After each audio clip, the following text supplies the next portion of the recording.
Hi there, this is Shrikant Dasare. So in this lesson, we are going to learn about how to construct a loop using a while loop here. Okay. So in the last lesson, we have discussed about how the while loop works. Sorry, for loop works. So now we are going to look into while loop syntax. Okay. So this is my YouTube channel for your information.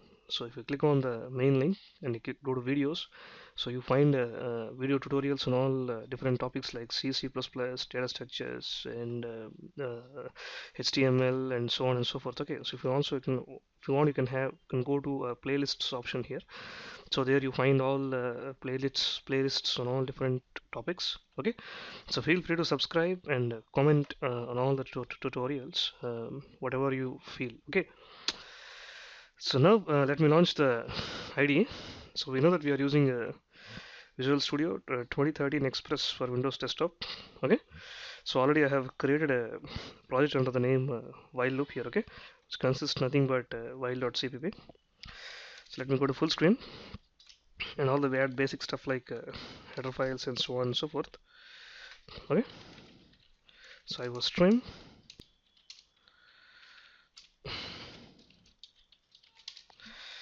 Okay, so using namespace std. Okay, so int main and so on and so forth. So int main return 0. The prior to that we are using a scene.get to put the output stand still until we give an input from the keyboard. Okay, so again to know the syntax, first we are going to take a variable here, a small variable int I. Okay, the syntax of the while loop goes like this. Okay, so first you need to initialize your variable, whatever you are going to use inside the loop construct, and then followed by the while keyword, and in the parentheses, in the brackets, you need to have in the parentheses you need to have the condition here. Okay, so here let's do a small tiny program to print 10 numbers here. Okay, so I'm saying while I less than 10. Okay, so I'm just writing the cout statement, and let's have a couple of slash and slash t's, and now let's say I. Okay, so and then you need to increment your variable here. Okay, so in the previously in the for loop syntax, you have all together at one place here. Okay, so starting from while loop syntax, starting from while loop, you need to follow this kind of syntax. The first initialization. Okay, the initialization part goes here. Let me write a comment here. So initialization. Okay, so initialization now and the while loop and the while keyword in the parentheses, you will have this condition here. Okay, so again I'm writing a comment here. So condition and then increment or decrement here. Okay, so inside the while loop you have this so increment or decrement. Okay, so how to decrement we'll see in a couple of minutes. Okay, so now until this point, if you run your program, so it's taking a second. Okay, so here you get all the numbers from 0 to 9. Okay, so first so we go to the program once again. So using a slash n is very annoying thing, so let's get rid of this slash n here. Excuse me.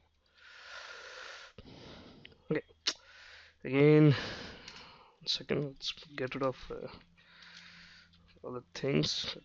Put something like this. Okay,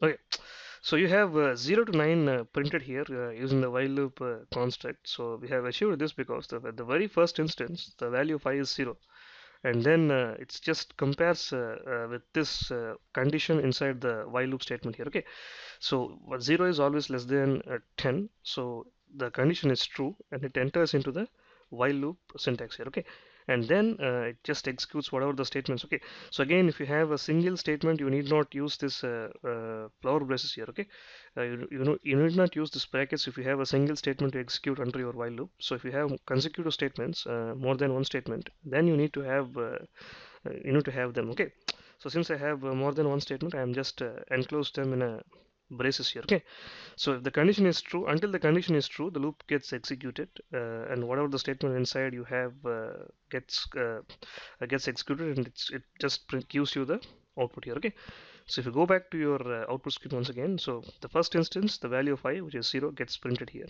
And next it gets incremented, so incremented to 1. So again checks in the condition here again. So now the value of I is 1 since it's got incremented. And now again it checks with this condition here. Okay, so 1 is always less than 10. It's true. Again enters the loop.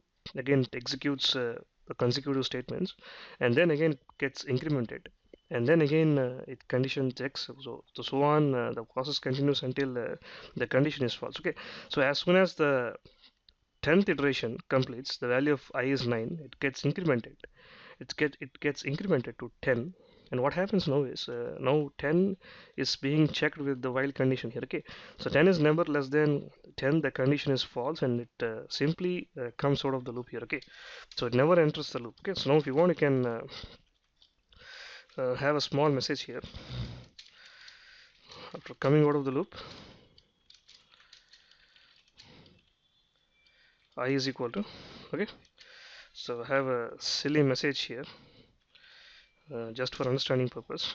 Okay, so just for understanding purpose, I, okay, so now if you run your program,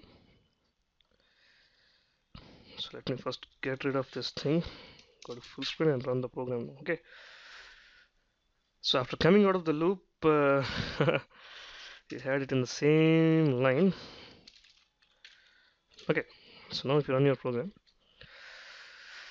so you get all the numbers printed. So as soon as you come out of the loop, the value of I is now 10. Okay, so that's because after the 10th iteration, the value of I gets incremented and it becomes 10 here. And then what happens is the 10 is never less than 10. The condition fails and it comes out of the loop before without entering into the loop. And then it just executes this else statement. So it just prints the value of I, which is 10 here. Okay, so in that way the while loop, the very basic syntax of while loop works here. Okay, so let's look the other way also. So since we haven't used how to decrement the value, so again let's initialize the I value with 10. Okay, I'm just using the same variable. Again I'm taking the while loop construct here.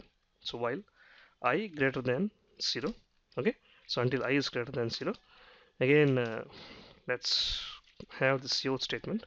Okay, cout, let's say with some gap, let's say I.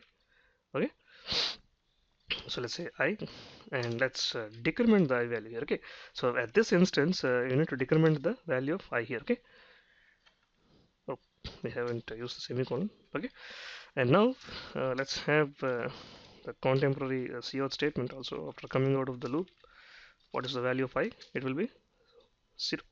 Okay, uh, so after coming out of the loop, so I is equal to, okay, so okay, so now let's run the program until this instance. Okay, it's very messy. Let's do one thing. Excuse me.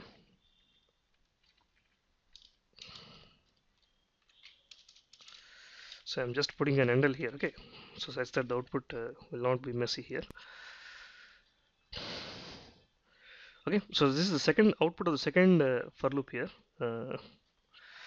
It just printed the values of 10 to 1, and after coming out of the loop at the 10th instance, after the 10th iteration, the value of I is 0 when 1 is decremented to 0, and 0 is never greater than 0, and that's the reason again the condition failed here. Okay,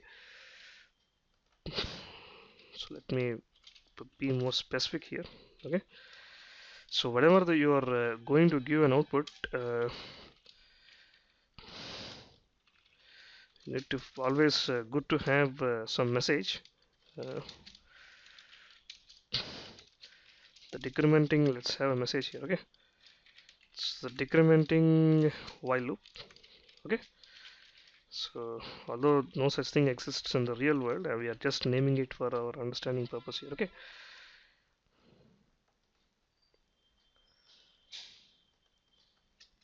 come out of the loop and let's run the program once again.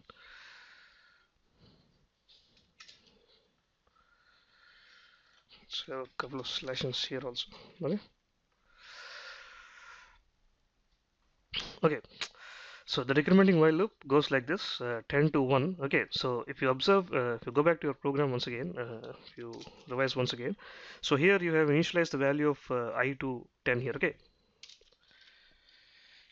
I'm just commenting the code, second while loop. Okay, so initialization goes here. So let me put a comment here, initialization. Okay, so condition goes like this in the second while loop, the condition. Okay, so here we are decrementing the value, so you can either use, depending upon the uh, situation, you can increment or decrement here. Okay, so here you are initializing the value of I to 10. So here you are initializing the value of I to 10. So as soon as the while loop encounters, it first checks whether the condition is true or false here. Okay, so I 10 is always greater than 0. So 10 is all the 10 is always greater than 0. The condition is true, and as soon as the condition is true, the execution enters into the loop. Okay, so you are allowed to enter into the loop, and the consecutive statements were getting executed. And then as when the condition fails, okay, so after the 10th iteration, if you observe the output here, so after the 10th iteration, the value of I becomes 0. Since 0 is never greater than 0, the condition fails here at this the condition fails at this instance, and it comes out of the loop, and it just print out the value of I, which is 0. Okay, so in this way the while loop syntax works in C++ or C or any other programming language. You take it is the same syntax everywhere. Okay, so there is another name for while loop, which is also known as entry control loop here. Okay, so the while loop is also known as the entry control loop. Okay, so the reason behind that, because so as soon as you are before entering into the loop, you are controlling whether to enter into the loop or not, whether to enter or not to enter. Okay, so there is a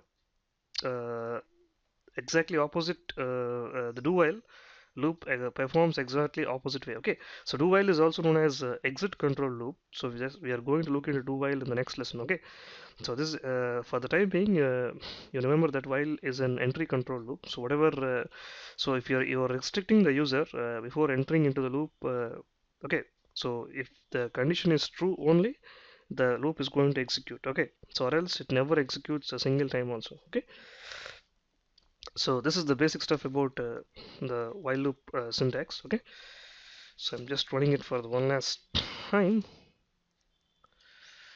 You get the output of both the loops. Okay, so see you in the next lesson. Goodbye.